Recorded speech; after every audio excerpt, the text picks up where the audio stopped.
Afternoon once again, ladies and gentlemen. Welcome back to the Lewis Basketball Network. It is your boy Lewis, man, and I'm back once again with another one, with another banger, with yet another video. Subscribe to the channel if you're new. Make sure you hit the like button. Make sure you share this video, man. Only helps the channel grow. Truly appreciate it, man. Keep the grind, keep the hustle, never stop, never hustle. Truly appreciate it, guys, for always giving me support, man, and taking the time to always watch my videos, man. Appreciate it. So, I wanted to do this article because all I've heard from people all over, whether they're fans of LeBron or fans of the Lakers, people have talked about, Mark Jackson. As you guys know, Mark Jackson is in a current contract with ESPN and ABC that he has signed a contract extension. I believe it was to 2021 or 22, I believe. If I'm wrong, one of you guys can correct me. But people have been campaigning for Mark Jackson to be a coach of whether it be the Knicks, with the fiasco that's happened with the Lakers. He should be the head coach for the Los Angeles Lakers because he would demand LeBron to play a certain way to where LeBron would be able to respect him. Excuse the bell. But I was wondering why Mark Jackson got fired, and I never really found out why. All I know is they just relieved him of his duties. I never really looked into it or tried to find out why. But they replaced him with Steve Kerr, and Steve Kerr became the head coach for the Warriors and has been ever since. But what's interesting about this article, ladies and gentlemen, that I found out a lot of dirt, and there possibly could be more that we really don't know about on why Mark Jackson still doesn't have a head coaching job. And I kept wondering to myself, how come he hasn't really been hired? Now, people keep saying that he really has no interest in coaching, and he's kind of denied this and all of that. And he's told even like Mike Breen and Jeff Van Gundy on ESPN when they've done games together is if the opportunity comes that he'll approach it, and if it's the right fit, then he'll definitely want to coach. But ladies and gentlemen, if you guys remember this guy, I remember this guy. He was on that 2015 Warriors championship run. Strength in numbers, as we all know. His name is Festus Ezeli. Now, if you're asking me what position he plays center. At the same time, I remember him and Damon Lee, that little bench mob squad with Leandro Barbosa in them. They're one of the best Warrior teams in NBA history. But if you think that I'm just a Warriors bandwagon fan since 2015 when Steph Curry came to prominence, you're sadly mistaken. I can name many players that have played for the Warriors, during the time period, even before that. So, like, I'm not one of those. Or if I became a fan of the Warriors in 2017 when Kevin Durant came, and then the only four that I can name are Steph, Clay, Dre, and KD, or just recently signed Boogie Cousins from last year. So if you think I'm one of those, you're sadly mistaken. But anyway, so this article is talking about a situation that happened in the locker room between Mark Jackson and Festus Ezeli. Festus Ezeli actually went on a radio show and he actually talked about Steve Kerr and he talked about Mark Jackson.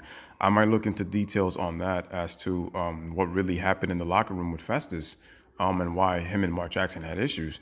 But there's actually another point that I have in talking about Mark Jackson that maybe some people know, but a lot of people don't. And I'll address that as I go through this video. But it says here, on reddit.com, shout out to reddit.com, but Mark Jackson falsely says convinced his players that Festus Ezeli, who was injured at the time, was rooting against the team so that he would look good. The only question I have is, why is Mark Jackson having the players go against Festus Ezeli, saying that Festus Ezeli is going against him so that Mark Jackson can look good?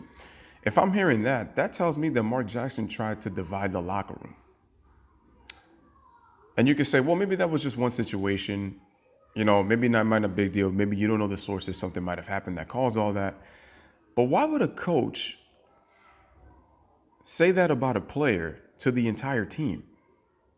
You see, as a coach, you try to galvanize your team and you bring them together. Now, we know that there's going to be disagreements. There's going to be situations when a coach and player don't see eye to eye. But what I don't appreciate is when a coach tries to divide the locker room by dry snitching on another player, especially when the player's injured. Like if you're doing that, that kind of tells me that you really don't have respect of certain people in the locker room, which means you're trying to kind of buy friendships. You're trying to force people into, buy in and try to say that you're this good guy, that, don't trust him. You need to trust me because I know what I'm talking about. That shows me you're showing poor communication. And you're showing a bad relationship with your players if you're trying to divide the locker room. especially if somebody's hurt. You would think a coach would be there to support the player. Now, like I said, I don't know what the details are. I don't know what the situation is. I'm going to have to look deep into this. But I just find it really funny that a guy is coming out and telling other players that you need to watch out for him and that he's rooting against you. That just doesn't sit well with me. Like, I don't understand. So continuing, it says players confronted Ezeli in a meeting. So they probably had a players only meeting, and he wept at the accusation, which he denied. And Festus Ezeli has been on record as constantly denying the report. I don't know if it's true or not, but he has denied it.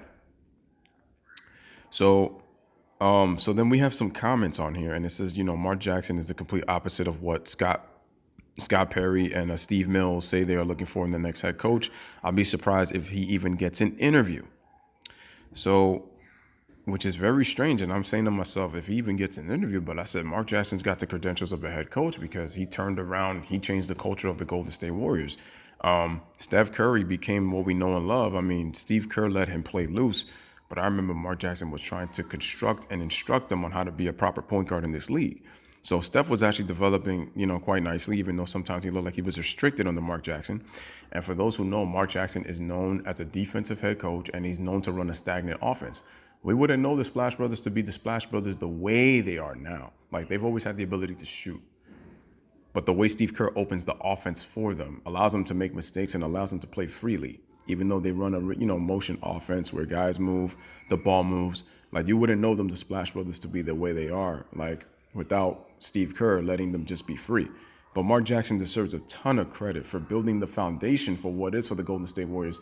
And Mark Jackson doesn't get enough credit for that. And it's a damn shame, too, because a lot of times people overrate Steve Kerr and give him this crazy amount of credit. Like, Steve Kerr deserves credit. He does. They're champions for a reason. But at the same time, you got to attribute to the coaching staff. You got to attribute to the players. But Mark Jackson never gets his just due in terms of what he started in Golden State. I mean, he really changed the culture, and he really made these guys believe that they can be winners. Up until Steve Kerr really intensified, the level of winning, and made some strategic changes to the lineup, both on the court in the starting five and then off the bench. So there's this guy, basically is showing in right here. Basically situations that Mark Jackson has gotten himself in, both as a player and a coach. So it says there's some other stuff on this guy that I found out in another thread.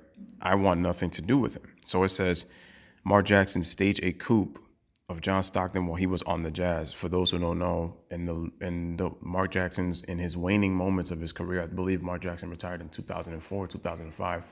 He played for the Utah Jazz right before he retired and played for the Houston Rockets when he played his last year for Jeff Van Gundy in 2004. It says with John Stockton, and he was on the Jazz, and he caused John Stockton to retire. I was like, that's really weird, because it's like you never heard really any stories about that. And that's why I'm just like, I thought John just retired due to old age. I don't know how long Stockton was going to play. I mean, at the same time, Stockton was 41 years old at that point. I don't know how much he was going to play. We really never know. I mean, the story could be true or not. We're not too sure, but we'll find out. But then it says also, and and one thing that I've always known about Mark Jackson, it's really weird. I've seen his wife and I've seen his kids back when he was playing in his days in Indiana. And I was like, I've seen his wife before. I think her name is Denise Jackson, if I'm not mistaken. But what I never knew was he divorced her. Like, I never knew anything about that. I mean, those kind of things, private.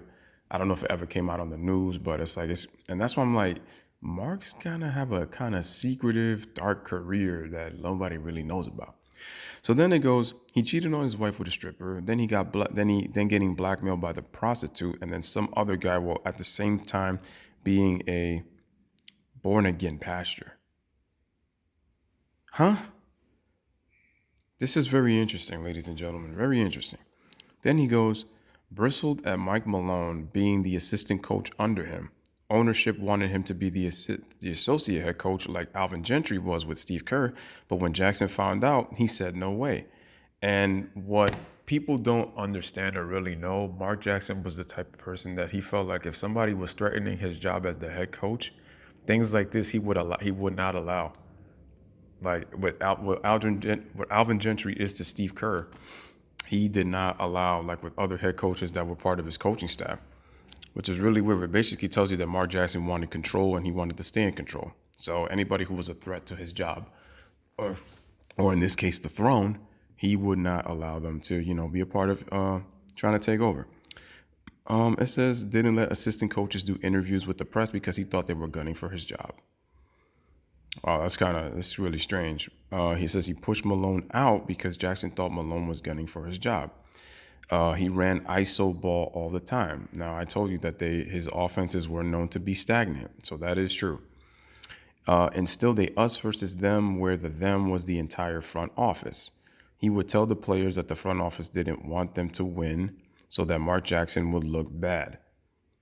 Come on, that's lunacy. Bard, Jerry West, and Jim Barnett, the beloved TV color guy, along with everyone else from practices, so that they couldn't hear the crazy, as he said to the team.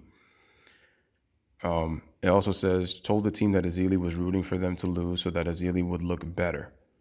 He was injured.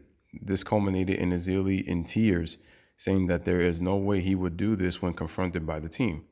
Told the team that Harrison Barnes was possessed by a demon, which is why he regressed. There's just something that's really off about this story, and I don't know if it's true or not, but I just always kept wondering why Mark Jackson has not had a head coaching position like ever since then. This is really weird. And I feel like people should really dig more into this story. I feel like Mark has got some secrets that we really don't know about. And like I said, I don't know if this is true or not, but if it is true, that's not a good look for Mark Jackson. I can see why that he hasn't been offered a head coaching position, because this is just really, really, really crazy. So now it says Darren Erman, the assistant responsible for the defense after Mike Malone left. This had to be probably around 2013, 2014. Was recording Mark Jackson surreptitiously to try and capture the crazy S like the Harrison Barnes demon thing and the Ezeli thing, but was caught and fired. That's interesting. So basically, whatever rumors that Mark Jackson was talking about, he tried to record Mark Jackson to say these things because he probably was going to tell the front office or release it to the public, and he got caught. Now, I'm wondering who caught him, if that's the case, and he ended up getting fired. Some lie must have been spread. I feel like if this is the case, I feel like Mark Jackson got connections. Like I said, this is so crazy that he's got kind of all this baggage, and I'm surprised that it's never really been leaked out. And yet they have all these reports of him and Ezeli with this issue. And it says noted homophobe, including the I'll pray for him when discussing Jason Collins coming out. This doesn't fly in the Bay Area when a lot of the team staff is gay and so in the front office. That's true. I did hear about that. Including the COO president, Rick Welts, didn't want to hire actual good assistants. Instead, he hired yes men like Pete Myers and Lindsey Hunter, who backstabbed Alvin Gentry in Phoenix to get the head job. This is very interesting because I don't know if you guys know, but I also said this. He said some real remarks about the gay owner Rick Welts, and it ended up costing Mark Jackson his job. But there were other things that Mark Jackson has probably done that probably just went unnoticed, or somebody he had probably a connection or a handler that kind of diffused the situation. But this isn't a good look, man. All the coaching staff were allying themselves with star players instead of the players who actually needed their help, development. So a lot of players like Barnes didn't get the development time and help they needed. He put players against each other, telling a star player, hey, that bench thinks he's better than you. And then telling the bench guy, hey, that star guy thinks go take his job. Now, in one sense, you could say, well, it's possibly, trying to motivate his guys. But then it's like when you say kind of things like that, like I said, you're going to cause friction in a division in the locker room, because then it's going to go to a he said, she said. Then it's going to be finger pointing. Then it's going to be the blame. And you got to always understand something. When you play the blame game and you're always pointing about somebody said this, somebody said this, somebody said this, somebody said this, the first person that you tell, and when a person comes back to you and tells you the same thing that you told the first person, you already know who the culprit is. So this is why I just find it very, very funny that none of these stories have ever come out. Also, it says didn't get along with anyone in the front office. That was the biggest reason why Mark Jackson got fired. including Jerry West, Bob Myers, and actually the rest of the employees. Marketing, PR, no preparation. He said in the Clippers series that he didn't need to prepare extra hours when Doc Rivers was up all night devising schemes. Well, that's kind of showing laziness, because if you want to win a series, you have to prepare for a basketball team when you're devising offensive and defensive schemes. That's the whole point of coaching. Like, I know if it's one of those things, like if it ain't broke, don't fix it. But you remember, in a 7-game series, you get to game plan for an entire series, because you always know, ladies and gentlemen, if you play basketball, if you're watching the playoffs, game 1 is always the feel out game. Like, you can hear all the scouting reports, but it's like, now I'm gonna see you for 7 games, so I gotta get a feel for what's your play style, what are your tendencies, what am I gonna exploit as the series goes along, what am I gonna try to take away to limit your effectiveness on the court. And so when I hear that you didn't need to prepare extra hours when Doc was preparing devising schemes, I'm like, Doc is doing his job, but you're not doing yours, and you're in the playoffs. And that was the key big one, because again, he said something about the ownership, about, again, gay owner, Rick Welch, ended up getting fired. He really didn't get along with the front office. They thank Mark, but I feel like there's a lot of internal stuff that they're not going to share. And the Warriors have been very good at keeping things in closed doors. So, I give the organization major props for not displaying their laundry out in the public, keeping their clout inside. So, this is crazy. To hear Mark Jackson was doing all of this, and like I said, there are probably things that we don't really know. And it's crazy because John Stockton and Jerry West are two of the most likable guys you'll meet, in terms of, like, those guys were professional. They were about their jobs. Jerry West is really a player's guy. Like, when you listen to him talk, and a lot of guys have a lot of respect for Jerry West.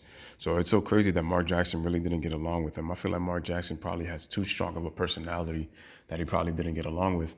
I mean, I know when he played with guys like Reggie Miller, I know Reggie talks about the world of him. But, it's crazy. I feel like he's had issues more so as a coach more than a player, but then it's like he's had a couple of things as a player. That's just really weird. That's the problem. And the crazy part was, Mark Jackson lost in the first round in a 7-game series to the Clippers. And what's crazy was the Warriors had a roster to make a deep playoff run. Not a championship run, but at least probably threaten for a Western Conference Finals berth. And he had a very stagnant offense. I remember Curry actually injuring his ankle, I think, and then they ended up losing the series in 7 games. But that's the crazy. People are going to say, don't believe it's just nonsense. But the reason that I wanted to show you this,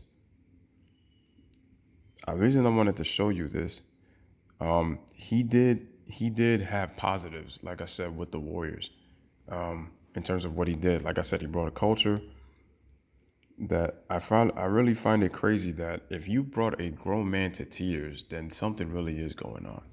Like I said, there are probably some things that might not be true, but I wanted to point this out because I just find it so funny. People have always brought Mark Jackson's name, but he still doesn't have a head coaching position.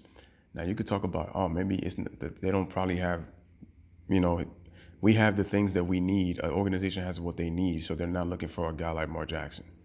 It's just very strange, ladies and gentlemen, and I think we have to take into account, what, and I think, for me, I'm going to want to find out more about why Mark Jackson's not a head coach in the NBA and what's taking so long. Because people could say it's his decision, but I feel like there's a lot of clout that Mark Jackson is hiding. And like I said, Mark Jackson is a no-nonsense. And I could tell he has that disciplined, strong personality that you're just like, makes you want to find out more about him. But anyway, ladies and gentlemen, I just wanted to shed light on this, man. Let me know what you guys think about this Mark Jackson situation. I just wanted to throw a little surprise, because I always hear Mark Jackson's name in the coaching vacancies, but it's like it just never comes up, and he never, no consideration. You don't even hear meetings or anything of that. But let me know what you guys think in the comments, man, and let me know if you guys want me to dig in deeper into this kind of stuff, and especially with the Festus Ezeli situation. So as always, man, bless up, one love, peace. Thanks for watching.